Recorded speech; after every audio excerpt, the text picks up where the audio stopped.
read. But he was wounded for our transgression, he was bruised for our iniquities. The chastisement of our peace was upon him, and with his stripes we are healed. And daklan kin man parabol unay nga Dios, apoy di dahil mga oras na ibasan ni gigisaw sa tinagtitay nga antong galmay sa kada kami. Dawatig Lord, apo kas nagtakder ako ni dahil tingalikudan ni pulbitum apo agmuka ka di apo Dios ni puso mi apo Dios. But Lord God, ipagkitang ka di apo di kalat mo itibiyag mi apo iti dahil nga bundaway. Lord, sika apo ti mangidanan kung galmay sakat kami. Doktan ni kadi apo dagito puso mi nga mangawat iti mensahe iti dahil nga daw apo. Agtuloy ka o Diyos nga trabaho babaw ti Espiritu Santo iti dahil nga bundaway kat mariknami kadi. Mariknami o apo Diyos kat manghid mi apo Diyos ti mensahe nga kayat mo nga idanom tunggal may sa kana kami iti dahil nga daw. Bendisyonan dagito nga kakapsat. Bendisyonan na kani amin apo. Ito mo tinananan nilangitan nga panakaawat kadagiti sa tapno dagito nga sa apo. Ada ka nga maawatan mi kat apo maibiyag mi ida ka di o Diyos. Kasi adipon mga takdor ako ni tilikudan da ito nga pulpito mo Lord God. Aramatan ng o Diyos kasi di pagayatang pinagtanggit ken ka agrilayak ken ka apo Diyos. Di pamunot mo kado apo ipatay mo idibibig ko apo Diyos. Tapno dagiti agapo ken ka kadilang apo ti may balikas iti da ito nga bundaway. Ilingad na kiti cross ni Kristo nga ibisayo ti cross. Tapno saan nga ti binakhapoy ko ti pakita dagito nga kakabsat. Ngam tibilig mo nga Diyos, ibinadayag mo nga Diyos. Isut agriin nga iti puso tunggal may sa kadakalit na iti nga bundaway. Kat apo ragsakan mi nga denggan dagiti sa enjoy mi nga denggan dagiti sa apo. Agyaman kami ken ka bendisyon ang dagiti nga sa bendisyon ang tunggal payag nga iti dagiti nga daw. Itinaga ni Jesus tinawat ko amin dagito. Amen. Mabalin daw tiyak tugaw kakapsat. At nung titema tayo ti dahito yung aldaw kunana, the great benefits of putting faith in Jesus Christ as Lord and Savior. Dagiti, dadakkel nga benepisyo nga magunodan tayo kakabsat, no iti tayo tinananay nga pamati tayo, kini Apo Jesucristo nga kasapo ken manubot iti mangisalakan iti tunggal maysa kada tayo. Saanan nga baro-baro kada tayo? Kat amod tayo that Jesus Christ suffered violence. Awan lumasping iti sakripisyo, wano iti sagabaan, wano iti rigat, nga linakam ni Apo Dios, ni Apo Jesus. But it was not His own punishment that He bore, but it was ours. Yeah? Nadusa ni Kristo, saan nga gaputa isunat na dusa, gaputa isunat nagbasol, ngam gapu kada tayo, isu nga nadusa, nasugatan siya, nabugbog siya, natadyakan siya, napalo siya, naduraan siya, at natusok ang kanyang tagiliran sa pamamagitan ng espada, at ito'y dahil sa ating pagsuway at sa atin pong mga kasalanan. Amen? Nagunay na naparparigat ni Jesus, gapo kadagiti adunga, basbasol tayo. Pero sa kabila na siya'y pinarusahan, na wala naman siyang kasalanan, inibturan na daytoy nga rigat kakapsat. Inibturan na ti sakit, inibturan na iti ut-ot, inibturan na iti inibturan na dagiti so amin nga di ba numasugat ka tapos malingutan kat na apgas nya, inibturan na iti apgas kakabsat upang bawat isa sa atin ay mailagay sa tamang kalalagyan. Nya?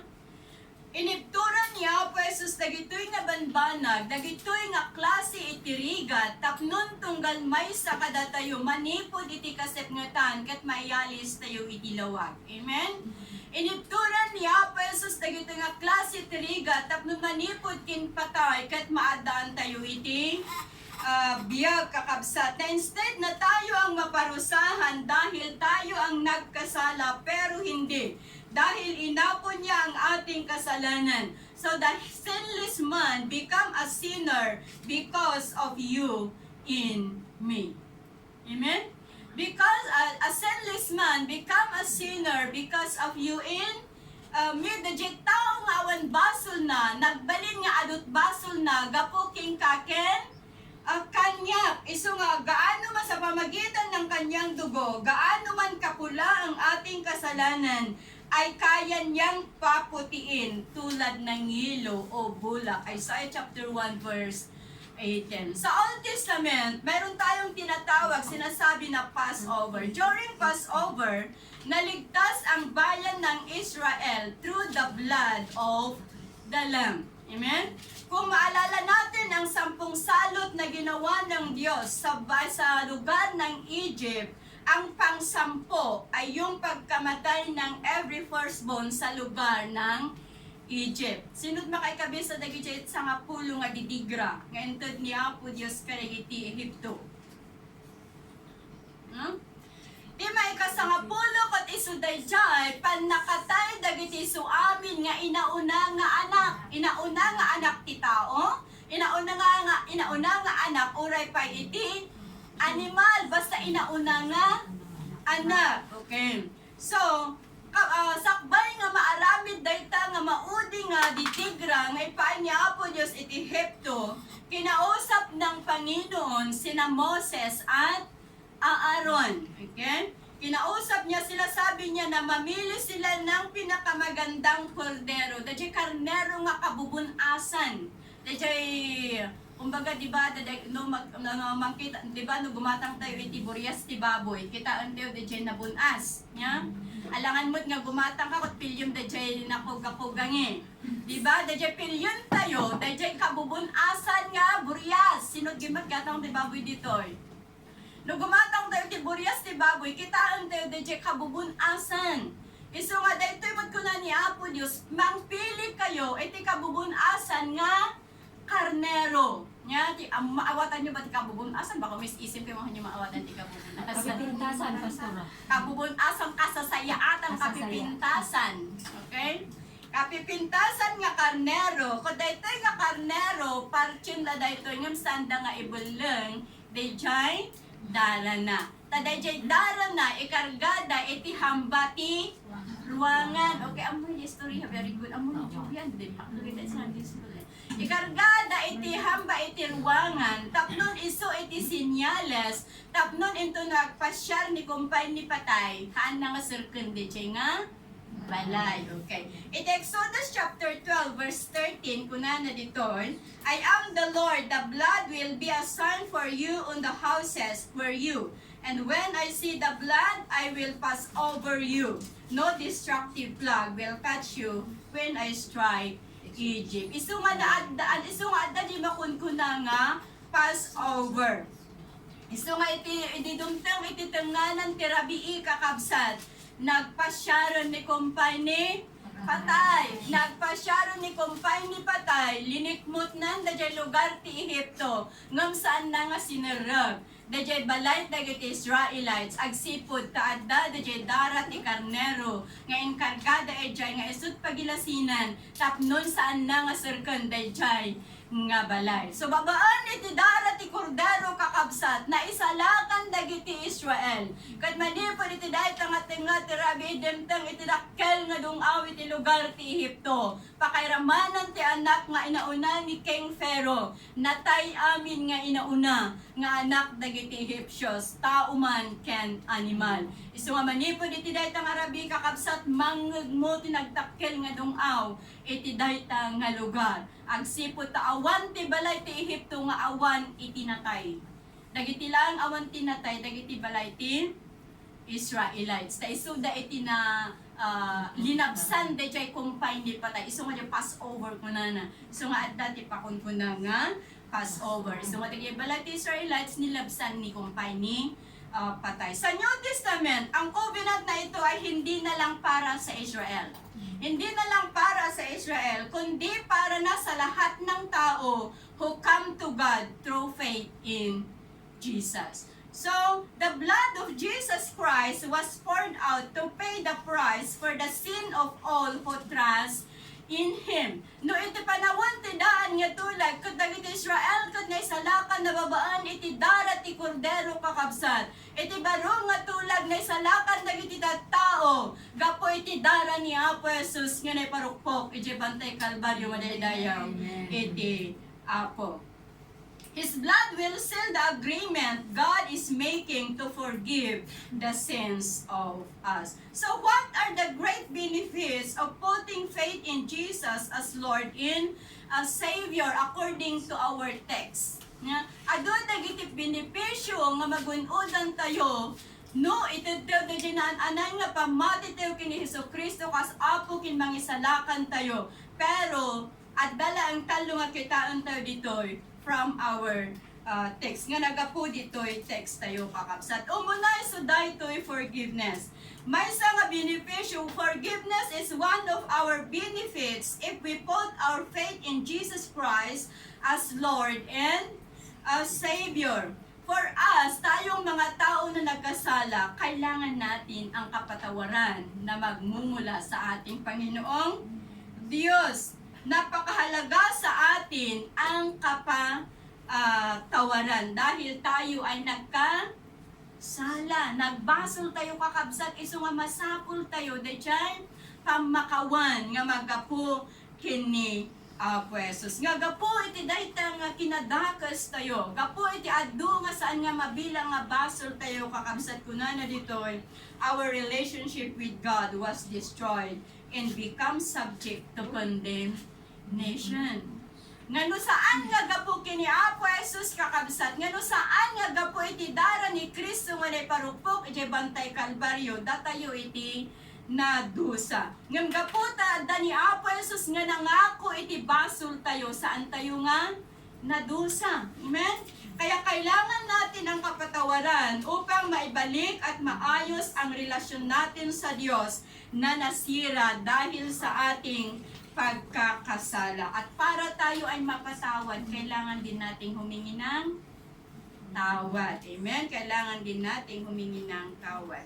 Sa Hebrew chapter 9 verse 22b, for without the shedding of blood, there is no forgiveness. So forgiveness is based on Jesus' death on the cross. Pero sabi natin kanina na in order for us na mapatawad, tapnon mapakawan tayo, masapul nga adda di pa nagbabawi, adda di pa mati, kin adda di pa nang i-confessar tayo, itibasol tayo kini Apo Diyos. For God to extend forgiveness, the shedding of the blood of Jesus Christ is required. So, it's awatable kakabsat that there is no forgiveness, no awan ti ka na kay parukpok ti dara ni Kristo.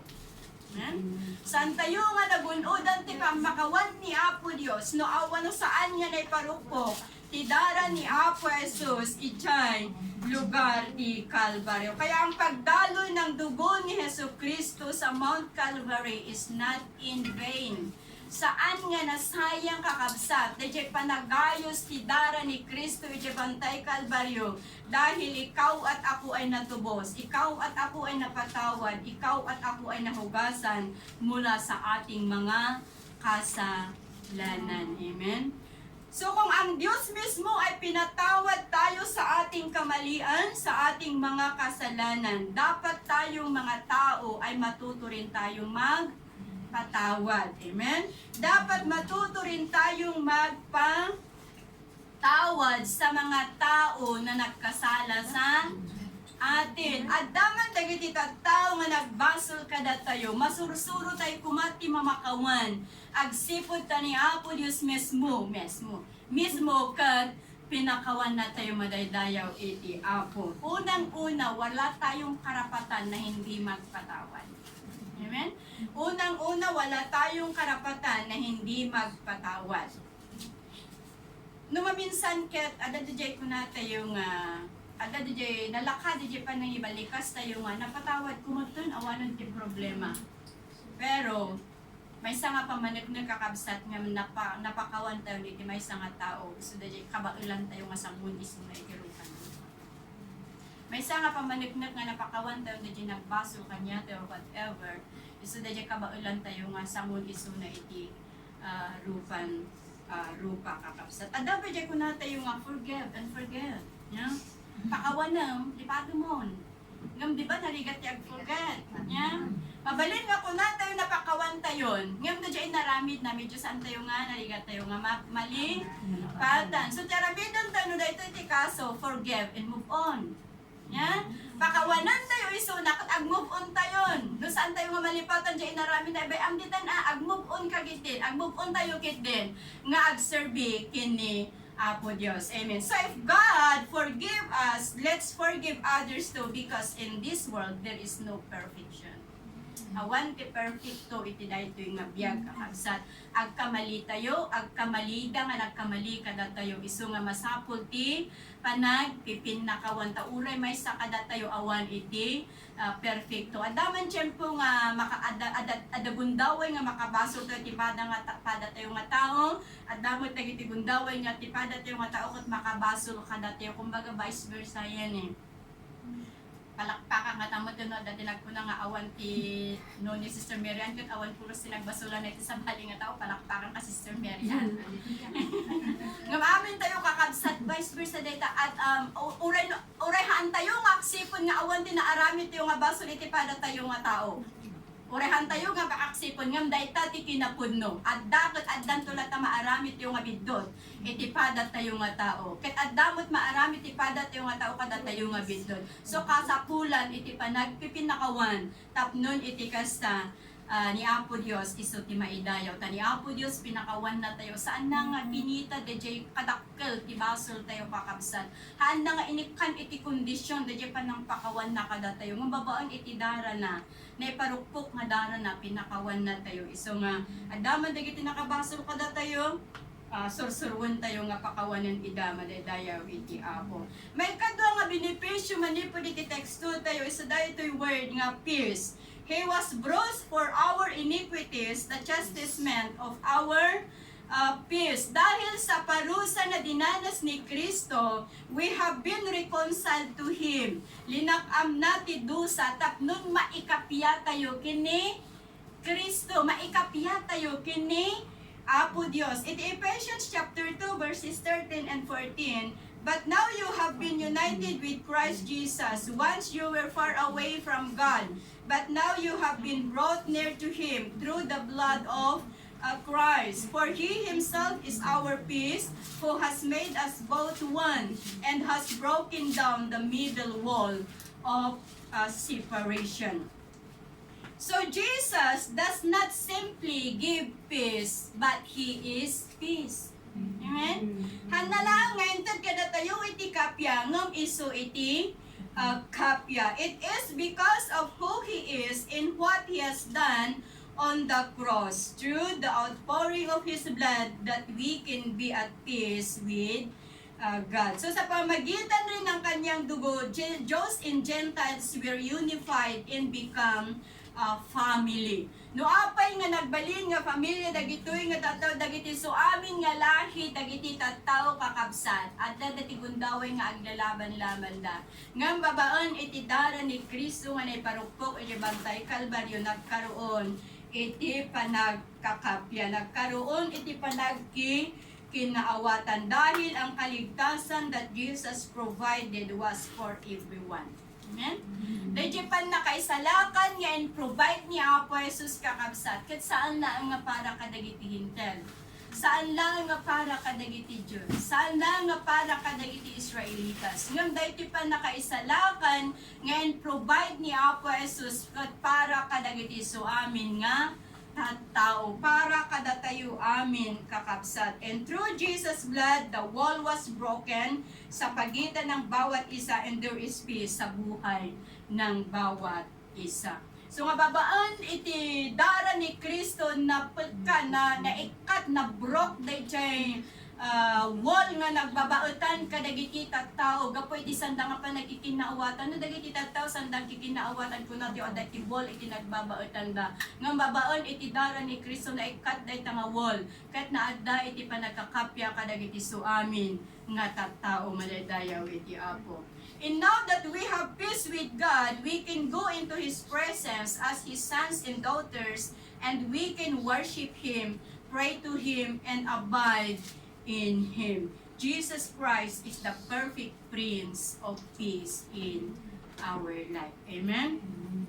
Ito Romans chapter 5 verse 1. Therefore, since we have been made right in God's sight by faith, we have peace with God because of what Jesus Christ our Lord has done for us. So dito po natin maintindihan that the works of Jesus Christ is God's ultimate provision of peace for humanity. So His presence is our source of peace. Peace at all times in every way. Kaya di ba mapanpansin niyo ba na kahit no nga uren no adud dagiti problema nga umay kada tayo, no ti presensya ni Apo Dios adda kada tayo ket adda lata digital na, di ba? Adda lata digital na iti panunod tayo, adda lata digital na kadagiti puso tayo mangipanpanitnek nga ti presensya ni Apo Dios ket adda kada tayo madaydayaw iti Apo. So whatever trials nga ma-encounter tayo, no ti kapya ni Apo Dios, no ti presensya ni Apo Dios ket adda kada tayo, always there is peace in our heart. So because Jesus Himself is our peace, we can enjoy harmony and wholeness in our relationship with God and others. Amen? So pangatlo, the last one is, the third benefit is healing. And with His stripes, we are healed. Dito yung versikulo kakapsat kat medyo ma-out of application. Ma-out of application tayo no daduma. We have been held from the penalty and power of sin by Christ once, by His death in our place, by His suffering. Kaya nagkaroon tayo ng kagalingan. So in other words, the suffering of Jesus are the means by which Christians are healed. Yung sabi dito na by His wounds we are healed, this is not referring to physical body, but this is referring to spiritual healing. Na spiritual nga pan nakaagas ti tuktukuyin na dayto yung maminsan kat ma-misapplication tayo ngamin kakabsat, no? Ma-misapplication tayo, pero by His wounds we are healed. Nga babaan iti sugsugat ni Kristo na agasan tayo, na isalakan tayo manipod iti basol. We know that our God is a great healer and a great physician. But Isaiah chapter 53 verse 5 and 1 Peter chapter 2 verse 24 is not referring to physical healing but is spiritual. Prophet Isaiah and Apostle Peter used the word healed in relation to salvation with all its benefits because sin is a disease. Di sa basol kakabsat ket may nga sakit. Ang kasalanan ay isang sakit. Sakit na hindi kayang gamutin ng Panadol. Sakit nga saan nga kabailan nga agasan ti alaksan. Sakit nga saan nga kabailan nga agasan iti Yusip kadabayo GC. Nga daytoy nga sakit kabsat uray pa iti kalalaingan nga doktor ket saan na nga mapalaing.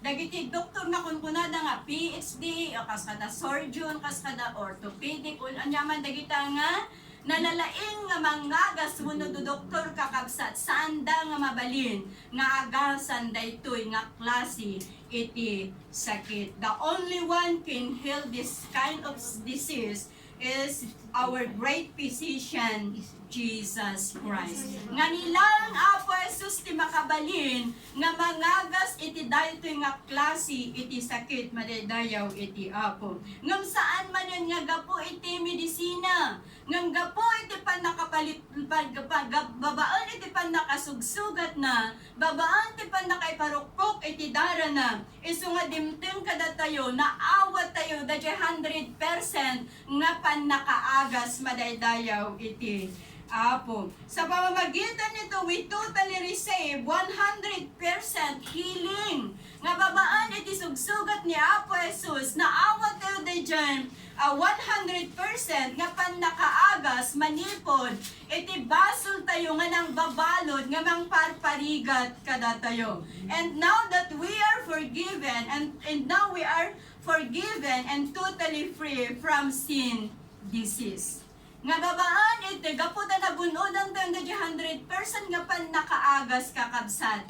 Awanan at daten free tayon awanan iti basol nga sakit nga dakadate. We are not a slave of sin anymore, but by the grace of Jesus Christ and the power of His blood, we are totally healed.